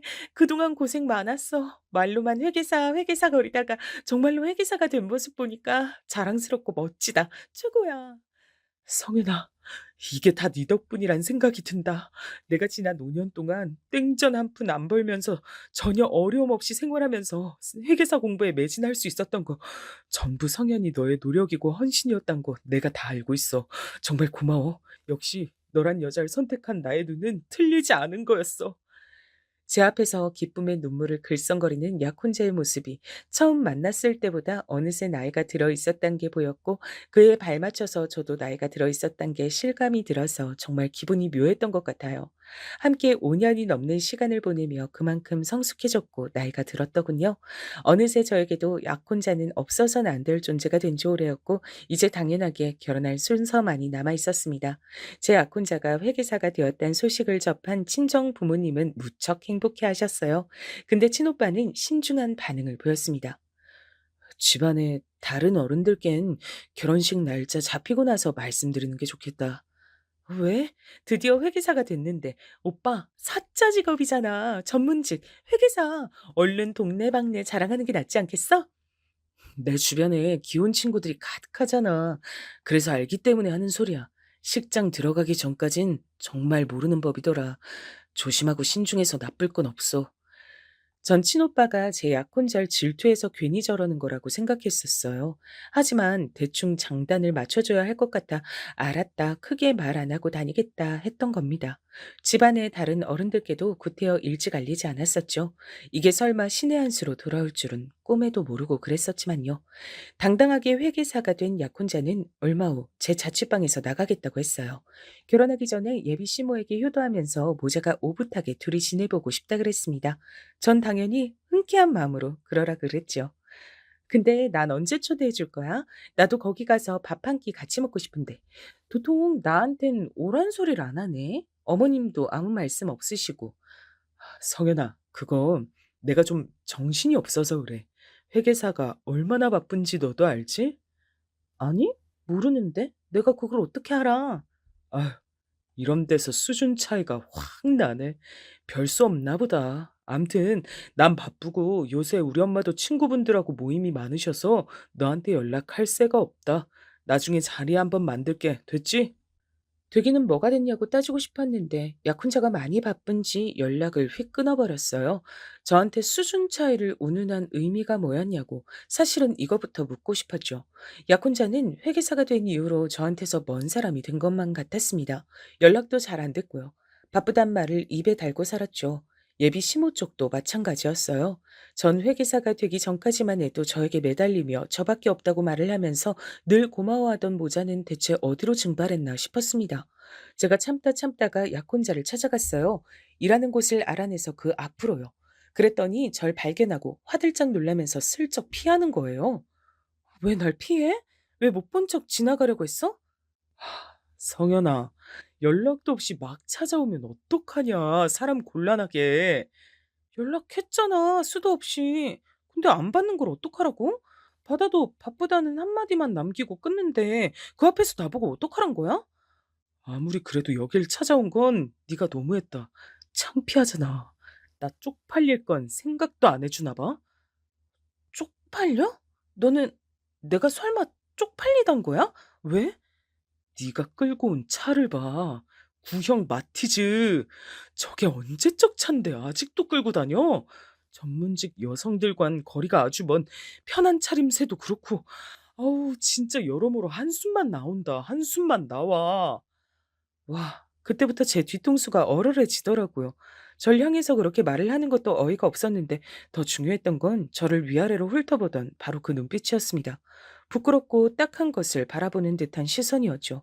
그건 마치 나는 이제 회계사식이나 됐는데 너는 대체 뭐냐고 비난하고 조롱하는 것만 같았습니다. 속이 뒤집어질 것만 같은 것을 꾹 참고서 약혼자에게 물어봤어요. 알았어. 내가 쪽팔린 것 같으니까 금방 꺼져줄게. 이것만 얼른 답해줘. 그래서 나하고 언제 결혼할 거야? 그렇게나 바빠서 나하고 결혼할 시간은 있겠어? 결혼? 지금 대체 결혼 얘기가 왜 나오냐? 피곤해 죽겠네. 너 제발 좀 가라. 나 바쁘다. 약혼자는 귀찮은 것을 처리하듯이 대충 손을 휘휘 저으며 제 앞을 떠났습니다. 전 망연자실했죠. 제가 버림받았다는 것을 그런 상황에서도 눈치를 못 차릴 정도로 제가 둔하진 않았던 모양이에요. 입가에 저절로 헛웃음이 걸렸습니다. 제가 그동안 무엇을 위해 5년이 넘도록 달려왔나 싶었어요. 이래서 헌신하면 헌신짝이 된다는 표현이 있는 거란 생각도 들었습니다. 그러던 와중에 옷가게로 찾아온 여자 손님이 있었는데 자기를 기억하냐고 묻더군요. 누군지 가물가물했는데 자기 남잔 제가 뺏었다면서 오해라고 쳐들어왔던 여자였습니다. 진혁이 오빠 회계사 됐다면서요? 그 인간이 하도 자랑을 하고 다녀서 저까지 알게 됐어요. 아, 네, 그랬군요. 그래서요? 제가 회계사랑 결혼하게 됐으니까 그거 배 아파서 오신 거예요? 아니에요. 절대 그런 마음은 아니었어요. 사실 전부터 신경 쓰였는데 알려드려야 될 것 같아서요. 진혁 오빠 거의 습관처럼 바람 피우는 아주 못된 놈이에요. 네? 습관처럼 바람을요? 그게 무슨 소리예요? 역시 모르셨구나. 저도 예전 그때는 몰랐거든요. 나중에 다른 언니들이 얘기해줘서 알게 된 건데요. 진혁이 오빠 절대 한 여자만 만나는 스타일이 아니래요. 그리고 결혼은 돈 많은 부잣집 여자랑 하는 게 일승일대 꿈이란 얘기가 공공연하게 술자리에서 옛날부터 떠들고 다녔대요. 그래서 회계사 뒷바라지 해준 여자친구하고는 절대 결혼 생각 없다고 얼마 전엔 그런 소리도 짓거렸다고 하더라고요. 저도 모르게 주먹이 쥐어졌습니다. 전 그 여자에게 따로 맛있는 커피 한 잔을 사주면서 이야기를 더 들어봤어요. 그랬더니 약혼자의 바람기를 증명해줄 증인이 아주 차고 넘치겠더라고요. 회계사 준비를 하는 기간에도 3번 정도는 여자를 따로 만났던 듯 싶었습니다. 뭐 이런 놈이 다 있나 싶었네요. 이런 놈을 믿었던 제가 이쯤 되면 멍청한 건가 싶을 지경이었죠. 이미 그놈은 회계사가 돼버렸으니 제가 할 수 있는 최고의 복수는 더 이상 그딴 놈에게 제 마음을 쏟지 않는 것이었습니다. 얼른 제 인생을 열심히 챙기는 게 최고일 것 같았죠. 마무리는 잘 지어야 될 것 같아서 약혼자 그놈이 똥폼을 잡으며 저에게 만나자고 청했을 때 지체 없이 나가봤습니다. 보나마나 이별 통보일까 싶었는데 역시나 맞더라고요. 근데 이유가 너무 못났어요. 성현아, 너한텐 정말로 미안하게 됐다. 하지만 사람 마음이란 게 그렇잖아.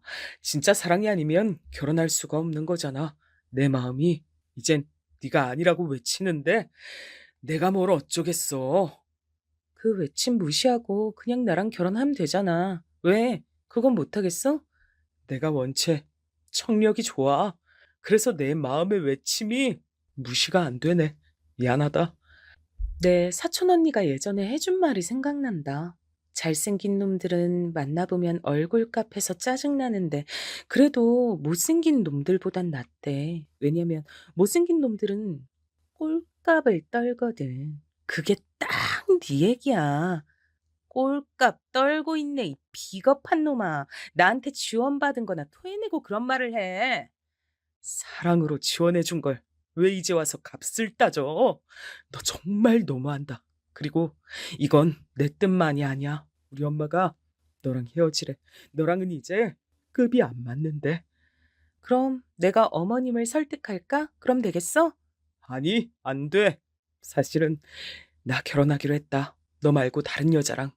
우리 엄마가 주소 내준 집안 괜찮은 여자하고 결혼하기로 이미 결정을 다 했어. 네 마음이 찢어질까 봐 미리 말을 못했네. 미안하다. 나 좀 놔줘라. 사랑은 시작보다 끝이 중요한 거야. 그러니까 날 보내줘. 비련의 남자 주인공인 것처럼 눈물을 짓는 게 자기가 잘생긴 줄 착각하는 것 같아서 소름이 끼쳤어요. 그래서 전 고개를 절레절레 흔들며 제 지갑을 꺼내 들었습니다. 사촌 언니가 사줬던 빨간 지갑은 명품이라 그런지 세월이 흘렀어도 멋스럽기만 했고 저에게 많은 돈을 안겨줬죠. 그 안에서 저는 명함 하나를 꺼내 약혼자에게 던졌어요. 이제 보니까 그간 내 명함 하나도 준 적 없었더라. 이별하는 마당이니까 특별히 기념으로 남겨줄게. 그거 먹고 떨어져. 너 주제에 명함이 있었구나. 그래, 알았어. 잘 받을게. 어라? 어? 이거 뭐야? 대표? 네가 왜 업체 대표라고 나와 있어? 대표니까 대표라고 나와 있겠지. 아, 맞다. 내가 오래 일한 그 옷가게 있지? 사실 따지고 보면 지금은 내가 거래하는 수많은 거래처 사장님들 중 한 분의 가게일 뿐이야. 어쩌다 보니 내가 취미로 일손 좀 도와드리는 것뿐이고, 내가 진작에 패션 쪽에 관심이 많아서 디자인 사업, 원단 사업 이런 거에 뛰어든 지 오래거든. 이 얘기도 안 한 것 같은데 우리 집안 부자야. 가방 끈만 짧지 계좌의 영은 길게 늘어져 있는 집안이야. 그래서 솔직히 돈 걱정은 전혀 안 하고 너 뒷바라지 해줬었어. 암튼 용건 끝났으면 난 이만 가볼게. 회계사 나부랭이보다 내가 10배는 더 바쁜 사람이라서. 약혼자가 경악에 차서 발까지 동동 구르며 난리를 쳤지만 전 깔끔하게 무시하고 나왔습니다. 지난 5년만 생각하면 열불이 터졌지만 당장의 제 일상을 냉정하게 사는 게 더 중요했어요. 근데 이틀 만에 약혼자가 자기 모친을 끼고 제 눈앞에 나타나더라고요. 예, 성연아. 진혁이 나 아무 잘못 없어. 다 내가 잘못한 거란다. 내가 아둔해서 생각을 잘못했던 거야. 내가 미쳤지. 널 두고 웬 다른 여자를 우리 진혁이한테 붙여주려고 했으니. 그래. 나는 우리 엄마가 시키는 대로 행동한 죄밖에 없어. 난 계속 너뿐이었어. 제발 한 번만 용서해주라. 우리 깊은 정이 있잖아. 그래서 제가 두 사람 앞에 검지와 중지를 내밀어 V자를 그려주었습니다. 두 가지 선택지가 있어요. 제가 경찰을 부르고 그 경찰한테 끌려가느냐, 아님 자기 발로 걸어서 나가느냐. 다른 선택지는 없으니까 신중하게 고르시고요. 그러자 두 사람은 저에게 정도 없냐면서 우는 소리를 했습니다. 그 소리를 듣곤 참을 수가 없어서 제가 웃음이 터졌었죠. 제가 배를 잡고 웃으니까 두 사람은 점차 숙연해졌고 경찰에 끌려가긴 싫은지 터덜터덜 자기 발로 떠났습니다. 그 이후로도 몇 번 저한테 질척거렸는데 제가 냉정하게 딱 끊어냈어요. 그렇게 구질구질한 막이 내렸죠. 회상하니까 씁쓸한 웃음만 지어지네요. 저는 그 이후로 절대 의도한 건 아니지만 사차 직업을 가진 남자를 만나 결혼에 꼴이 냈답니다. 지금까지 크게 싸우는 일 없이 알콩달콩 잘 사는 중이에요. 참고로 회계사는 아니랍니다. 회계사가 됐던 옛날 그놈은 진작에 이른 탈모가 와서 거의 대머리가 됐다는 후문이에요. 힘들게 어떤 여자하고 결혼을 하더니 더욱 힘들게 이혼을 해서 요란하게 소문이 다 났었답니다.